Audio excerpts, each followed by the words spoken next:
Bonjour à tous et bienvenue pour notre nouveau podcast. Cette semaine, nous allons parler des mentions légales pour un site e-commerce. Les mentions légales ont pour objectif de protéger les internautes. Elles doivent être accessibles facilement et garantissent une transparence. Ces mentions obligatoires sont mises en place dans un souci de protection des utilisateurs, pour pouvoir s'adresser facilement au créateur d'un site internet. Par exemple, pour signaler un contenu illicite, pour déclarer un non-respect d'éventuels droits de propriété intellectuelle, ou encore savoir auprès de qui et comment se manifester en cas de problème, en cas de conflit.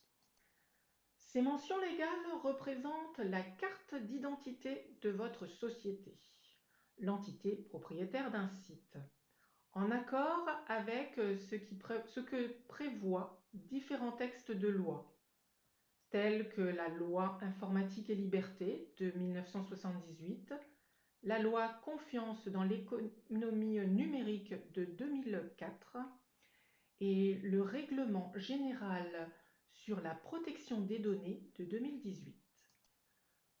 Comme je vous l'ai dit, cette page doit être facilement accessible pour les internautes. C'est pour cela qu'elle est souvent placée dans le footer. Dans ces mentions légales, on devra retrouver les données relatives à l'identité de la société qui gère le site, comme par exemple la dénomination sociale, la forme juridique, l'adresse du siège social, les coordonnées de contact, ainsi que le montant du capital social.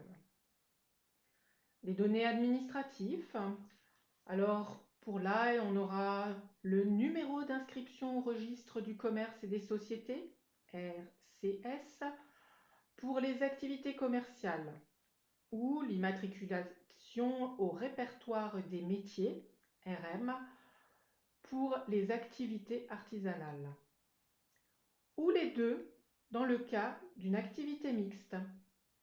On n'oubliera pas également le numéro de TVA intracommunautaire.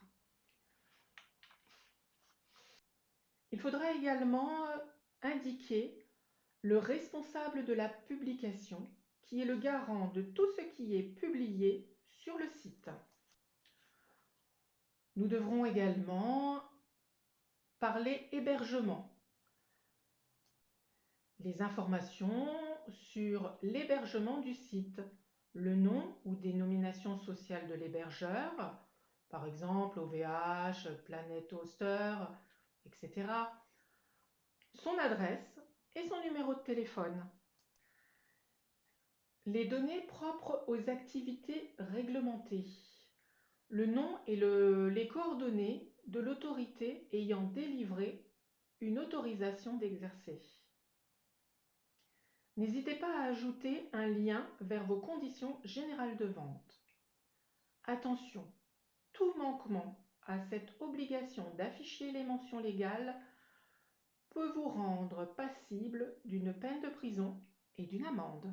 Voilà, vous en savez plus sur les mentions légales.